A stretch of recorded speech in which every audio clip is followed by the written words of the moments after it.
बिस्मिल्लाहिर्रहमानिर्रहीम। Sugar mafia की शामिल हुकूमत ने फैसला कर लिया है। वज़ीर आला पंजाब उस्मान बुज़दार कहते हैं सिर्फ रजिस्टर्ड डीलर ही चीनी फरोख्त कर सकेंगे।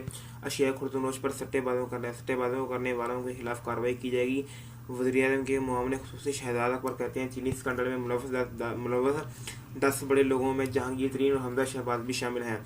ईवान वज़ीर आला में प्रेस कॉन्फ्रेंस करते हुए वज़ीर आला पंजाब उस्मान बुज़दार का कहना था कि सूबाई काबीना के फैसले की रोशनी में चीनी की पैदावार और तरसील के निज़ाम को कंट्रोल किया जाएगा।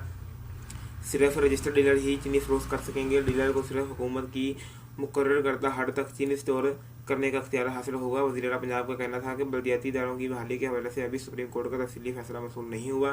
फैसला मौसूल होने के बाद कानूनी रास्ता अख्तियार करेंगे।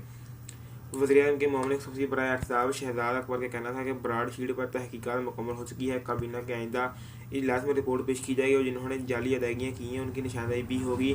शहजाद अकबर ने कहा कि FIA की जानिब से चीनी माफिया के खिलाफ शुरू किए जाने वाले ऑपरेशन से जो इतलात सामने आ रही हैं उसकी रोशनी में इन्हें माफिया कहना भी छोटा लफ्ज़ है।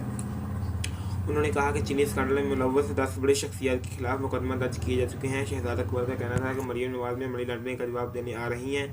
अदालतों और अदारों पर हमला इस खानदान का ट्रैक रिकॉर्ड है। मरियम नवाज की पेशी पर न्याय की दरख्वास्त पर रेंजर्स तैनात कर दी गई हैं।